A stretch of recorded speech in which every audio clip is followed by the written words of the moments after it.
Dili lang isa, duha, or tulo ang mga wheelchairs nga atong gi-turn over kinaadtong Miyerkules March 12, 2025, kundi siyam ka buok.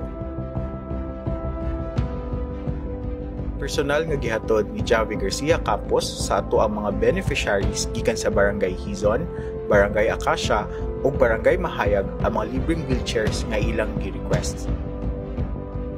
Kini nga programa nasugdan pa sa panahon ni former Congresswoman Mylene Garcia kinaadtong 2010 ug karon sa termino ni Javi Garcia Campos iya kining ginapadayon.